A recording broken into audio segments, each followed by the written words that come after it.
भारत माता की जय। भारत माता की जय। भारत माता की जय। सबसे पहले आप सबको धन्यवाद देता हूं कि आप लोग देश के एक बहुत ही महत्वपूर्ण विषय पे चर्चा कर रहे हैं।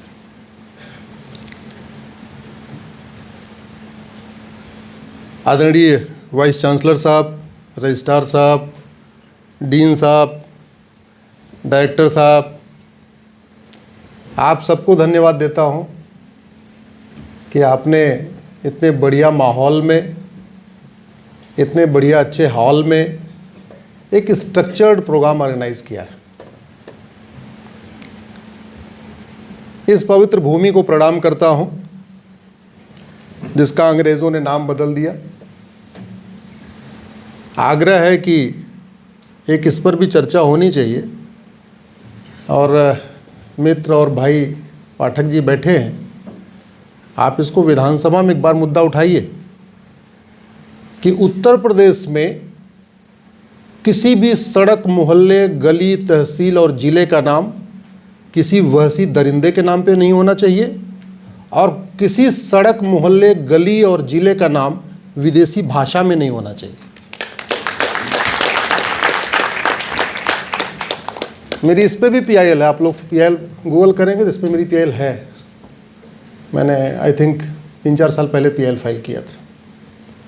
और क्यों नहीं होना चाहिए आज का विषय नहीं है। हाँ, आप इस पे चर्चा रखेंगे कि भारतीय स्थानों का नाम भारतीय महापुरुषों पे ही होना चाहिए और भारतीय भाषा में क्यों होनी चाहिए, तो अगर आप मुझे बुलाएंगे द्विवेदी जी तो मैं फिर आऊँगा और फिर उसका डिटेल कारण बताऊँगा क्यों होना चाहिए। क्योंकि वो विदेशी भाषा में नाम और विदेशी आक्रांताओं के नाम हमारे संविधान के 7 फंडामेंटल राइट का वायलेशन है। राइट टू डिग्निटी का वायलेशन है, राइट टू कल्चर का वायलेशन है, राइट टू ट्रेडिशन का वायलेशन है, राइट टू लाइफ लिबर्टी का वायलेशन है। ऐसे सुप्रीम कोर्ट के बहुत सारे जजमेंट हैं, मैं आपको बता दूंगा कैसे कैसे वायलेट हो रहा है। हमसे पहले आदरणीय कुलपति जी ने काफ़ी विषय कह दिया है, तो मेरे लिए ज़्यादा कुछ बचा नहीं है। मैंने PIL जब फाइल किया था तो मैंने भी नहीं सोचा था कि इतने जल्दी ये मोमेंटम आ जाएगा, और ऐसे लगभग पिछले 10 वर्षों में 50 ऐसे कार्य हुए कि हमने PIL फाइल किया तो वो मोमेंटम बन गया। अंत में मेरी वो PIL इन्फ्रक्चुअस हो गई। इन्फ्रक्चुअस मतलब बिना काम की हो गई, कोर्ट को ऑर्डर नहीं पास करना पड़ा। आर्टिकल 370 मैंने चैलेंज किया था, आर्टिकल 35 में मैंने चैलेंज किया था, लड़के लड़की की शादी की उम्र एक समान होनी चाहिए, ऐसा भी मैंने चैलेंज किया था। Grounds of divorce, procedure of divorce common होना चाहिए, grounds of adoption, procedure of adoption common होना चाहिए, मेंटेनेंस का सिस्टम फॉर्म, ऐसे अलग अनेक विषय है। वोटर ID आधार से लिंक होना चाहिए, अगर आपने अखबार में देखा होगा तो सरकार ने डिसीजन ले लिया, वो भी मेरी PIL है। इलेक्शन रिफॉर्म के ऊपर मेरी 22 या 23 PIL है अलग अलग विषयों पे। काम ही यही है, जब मैंने इंजीनियरिंग का कैरियर छोड़ा उसके बाद से यही है कि Monday to Friday supreme court रहते हैं, सैटरडे संडे आपके बीच में घूमते रहते हैं। 2024 में 122 जिलों में जाना हुआ था। 2025 में आज 26वां कार्यक्रम है मेरा 2025 का। 2 सप्ताह से थोड़ा पैर में चोट की वजह से रेस्ट पे था, इसलिए 2 सप्ताह के कार्यक्रम टल गए। अब आज से फिर शुरू हो गया है। आज आपके यहाँ पास हूँ, कल भोपाल, परसों बड़ौदा।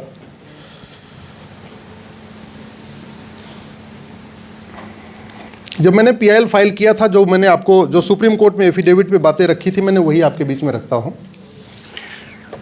1983 में इलेक्शन कमीशन ऑफ इंडिया ने बहुत डिटेल इस पे डिस्कशन किया, सारी पॉलिटिकल पार्टियों के साथ डिस्कशन किया था 1983 में, और उस समय कांग्रेस की सरकार थी। इंदिरा गांधी जी प्रधानमंत्री थी, और उस समय लगभग सभी पॉलिटिकल पार्टियों ने कहा था कि 1 नेशन 1 इलेक्शन होना चाहिए। 1999 में लॉ कमीशन ने इस पर बहुत डिटेल डिस्कशन किया। लॉ कमीशन कोई भी रिपोर्ट बनाता है तो ऑफिस में बैठ के नहीं बनाता है, पूरे देश भर में सेमिनार वगैरह ऑर्गेनाइज करके करता है। तो रिपोर्ट नंबर 170 जो है लॉ कमीशन की, उसमें भी उन्होंने कहा था 1999 में कि वन नेशन वन इलेक्शन होना चाहिए। उस समय अटल बिहारी वाजपेयी जी की सरकार थी। 2015 में पार्लियामेंट स्टैंडिंग कमेटी ने बहुत डिटेल डिस्कशन किया इसके ऊपर और उन्होंने रिपोर्ट दिया कि वन नेशन वन इलेक्शन होना चाहिए, और वन नेशन वन इलेक्शन था। 1951-52 में वन नेशन वन इलेक्शन हुआ भारत में, 57 में वन नेशन वन इलेक्शन हुआ, 1962 में वन नेशन वन इलेक्शन हुआ। गड़बड़ी शुरू हुई 1966 से। नेहरू जी जब तक थे तब तक भारत में वन नेशन वन इलेक्शन था। 1966 में इंदिरा जी प्रधानमंत्री बनी नेहरू जी के जाने के बाद, और फिर जो अगला इलेक्शन हुआ इनफैक्ट 1967 में, वो भी वन नेशन वन इलेक्शन हुआ। उस समय इंदिरा गांधी जी प्रधानमंत्री बन चुकी थी। 67 के बाद लेकिन तानाशाही शुरू हो गई। आया राम गया राम, जो अभी प्रोफेसर साहब कह रहे थे, वो कल्चर शुरू हुआ। विक्री खरीद शुरू हुई। हार्स ट्रेडिंग शब्द जो है, उसमें घोड़ा खरीदना था कि घोड़ी खरीदनी थी, लेकिन हार्स ट्रेडिंग शब्द जो है वो शुरू हुआ 1967 के बाद। आया राम गया राम भी 67 के बाद आया, हार्स ट्रेडिंग भी उसके बाद ही आया। मनमाने तरीके से, और कुछ स्थानों पे तो राष्ट्रपति शासन गवर्नर के कहने पे नहीं लगाया था। बेटा गया था उस राज्य में घूमने और उसको मुख्यमंत्री का स्वागत पसंद नहीं आया तो राष्ट्रपति शासन लगा दिया। बेटा गया था मौज मस्ती करने और वहां पे किसी मंत्री ने ज्यादा उसका स्वागत कर दिया मुख्यमंत्री की तुलना में, तो मुख्यमंत्री बदल के जिसने ज्यादा स्वागत किया था उसको मुख्यमंत्री बना दिया,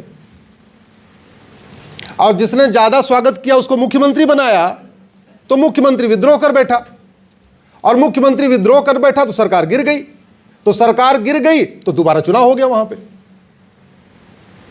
तो आज जो समस्या है यह आदिकाल की समस्या नहीं है, यह समस्या 67 के बाद शुरू की गई है।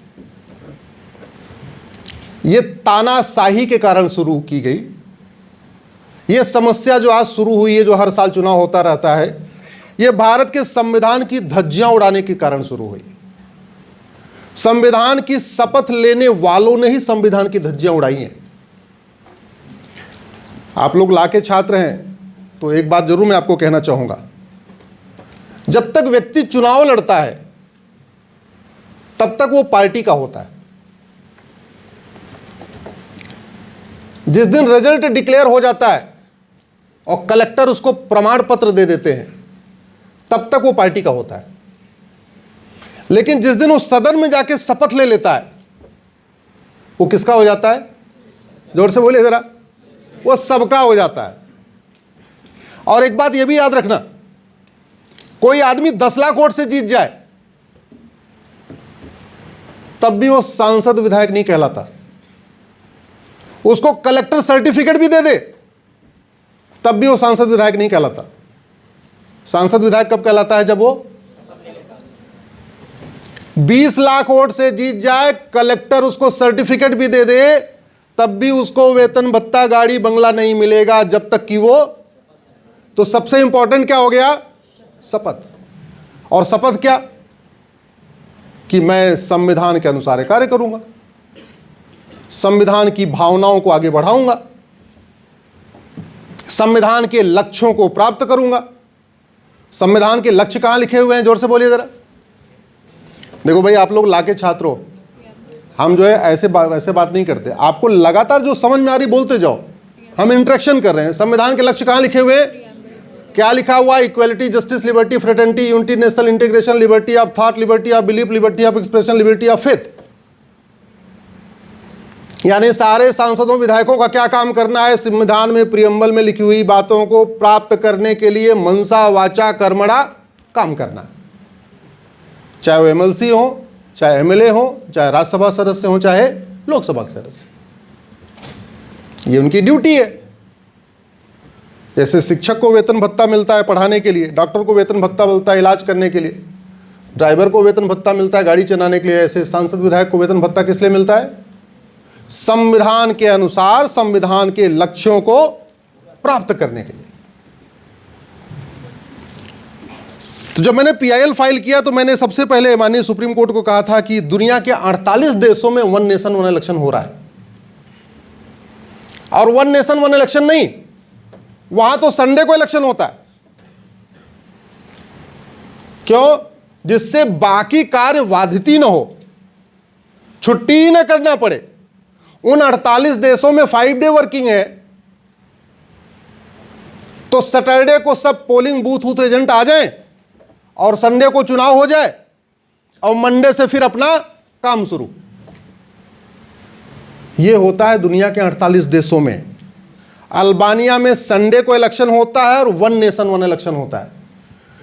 अर्जेंटीना संडे इलेक्शन होता है और, जोर से बोलो भाई, हाँ, ऑस्ट्रिया संडे इलेक्शन और, बेल्जियम संडे इलेक्शन और, जोर से बोलो, बोलीविया संडे इलेक्शन और, बोस्निया संडे इलेक्शन और, ब्राजील जिसका क्षेत्रफल भारत का 2.5 गुना ज्यादा है, वहां संडे इलेक्शन और, बुल्गारिया संडे इलेक्शन और, चिली संडे इलेक्शन और, कोलंबिया संडे इलेक्शन और, Croatia, Cyprus, Finland, France, Germany Sunday election और one election, Greece, Hong Kong, Hungary, Italy, Japan, Luxembourg, Malaysia, Mexico Sunday election और, पोलैंड, पुर्तगाल, Romania, रूस, Spain, रूस का क्षेत्रफल भारत का 5 गुना ज्यादा है, और रूस की जो ज्योग्राफी आप जाके देखिए, टेम्परेचर कैसे कैसे जाता है, माइनस में जाता है, और भारत का कितना एरिया बड़ा है? 5 टाइम्स। रूस में होता है संडे इलेक्शन और one election. Spain, Sweden, Switzerland, Thailand, Turkey, Ukraine, Uruguay और वेनेजुएला संडे इलेक्शन और। तो भारत में होता था, दुनिया के कई देशों में होता है, और मेरा व्यक्तिगत मत है होना भी चाहिए। इसलिए होना चाहिए कि अगर 5 साल की विधानसभा है, 5 साल की लोकसभा है, तो कम से कम 55 महीने भारत में शांति रहेगी।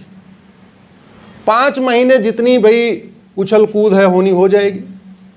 5 महीने जितने घोड़े इधर से उधर जाने होंगे उधर से उधर शिफ्ट हो जाएंगे। 5 महीने जितनी बिक्री खरीद होनी है हो जाएगी। 5 महीने जिनको पॉलिटिकल पार्टियों को बदलना है बदल जाएगा।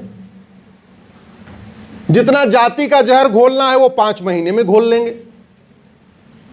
जितना भाषा का जहर घोलना है वो भी 5 महीने में घोल लेंगे। क्योंकि याद रखिए, ये जाति का जहर, भाषा का जहर, क्षेत्र का जहर, अगड़े पिछड़े का जहर, ये सारा जहर सबसे ज्यादा कब घोला जाता है? जब इलेक्शन हो।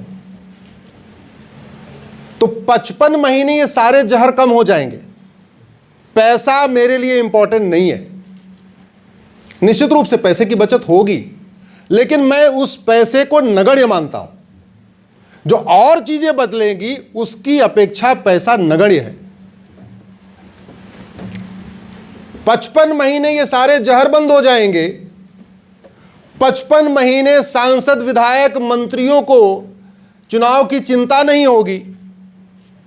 प्रधानमंत्री जी अपने काम में व्यस्त रहेंगे, मुख्यमंत्री सारे अपने काम में व्यस्त रहेंगे, सारे मंत्री अपने काम में व्यस्त रहेंगे, सारे सांसद विधायक अपने काम में व्यस्त रहेंगे। बूथ सम्मेलन, ये करना, वो करना, ये जोड़ना, वो जोड़ना, पिछड़ा वर्ग सम्मेलन, अगड़ा वर्ग सम्मेलन, दलित सम्मेलन, पिछड़ा अल्पसंख्यक सम्मेलन, ये सारे सम्मेलन तो बंद हो जाएंगे ना 55 महीने, जरूरत ही नहीं रहेगी। सारे सम्मेलन कितने में होंगे? 5 महीने। एक और बड़ा फायदा होगा, संसद का भी कितना सत्र होता है? 3 सत्र।